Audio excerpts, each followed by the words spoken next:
Hey guys, it's day 5 of New Zealand's biggest gap year, where a couple of years ago Robin and I did 365 days of 365 activities in New Zealand, and in today's adventures we are joining Coromandel Adventures for a Kauri tour where the weather takes a bit of a drastic turn.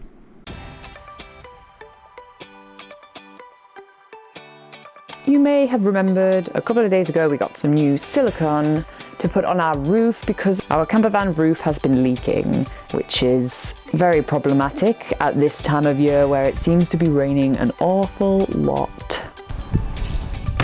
Guess what I'm doing today again?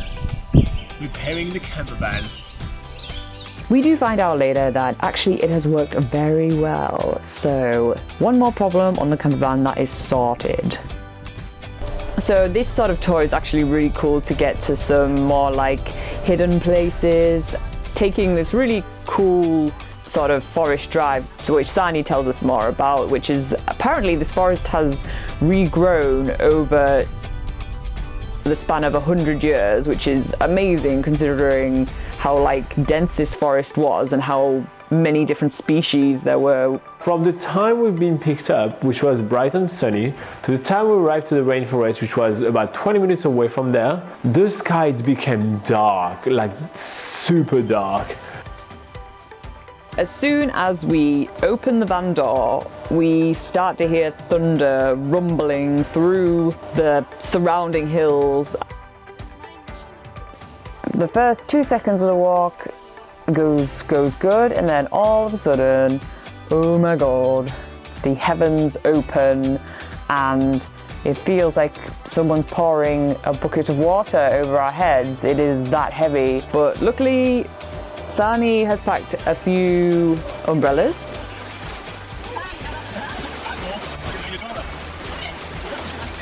She obviously has a lot of local knowledge about the area, which you don't sort of appreciate really if you just go and visit these places by yourself.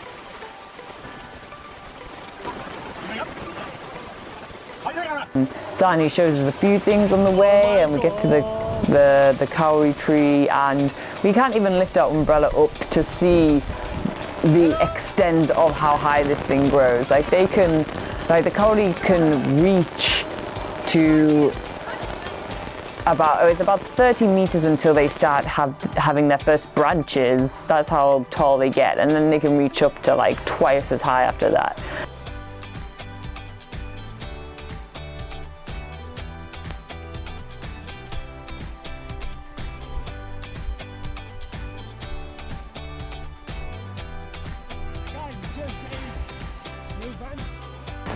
How was your tour?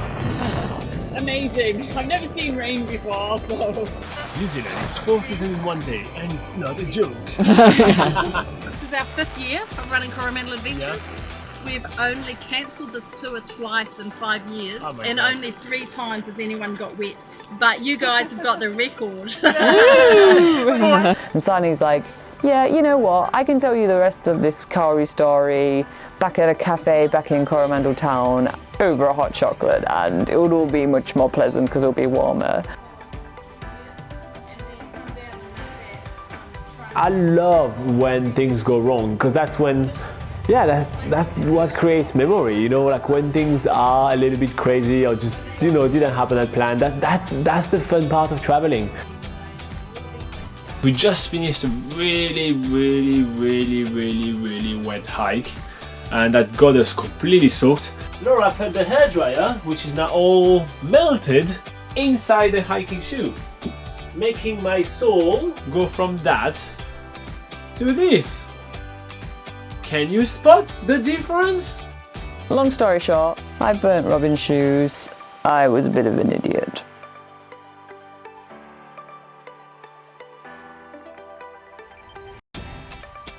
Alright guys, I hope you enjoyed that video, and just a bit of a note about this, and just to show you how important it is to always be prepared for any weather scenario in New Zealand. This video basically goes to show that you need to always have a rain jacket in your bag. Like, we had no indication that it would start raining in that hard during this tour, but we're super glad that we actually had a few wet weather gear with us, and that's really what you should be doing at all times in New Zealand, making sure that you have some extra layers just in case it gets cold, or wet weather gear in your day packs. Even if it doesn't look like it's gonna rain, it's always best to have those available. So there's just an extra tip there for you for your adventures in New Zealand. In terms of questions, we didn't really get many questions in the comments of this video, but we did get a comment from Randy saying, "Love your videos, I'm watching them all as we are planning to go next year, and I find your videos show all of New Zealand in one YouTube channel," which is kind of basically what NZ Pocket Guide is all about. It's basically having one place that you guys can go to plan your trip in New Zealand, whether you're just doing a couple of weeks in a camper van, or whether you are going to New Zealand on a whole working holiday visa for a year. We really do try and make sure all areas are covered on NZ Pocket Guide. So yeah, usually if you have a question, you can sort of just search it on YouTube and you will find an answer to your question on YouTube. But the best place to go is basically on our channel, and there's a search bar. If you're on your desktop, there's a search bar on nzpocketguide.com there's a search bar on the YouTube channel and on nzpocketguide.com, so you can search your question in there as well, and usually you will find the answer. And then at the end, and another comment we got from Leo was, "Love the robe." So yeah, Robin's just keeps it super casual in our videos, so that's why he's wearing a robe. Alright then, we'll see you for the next video.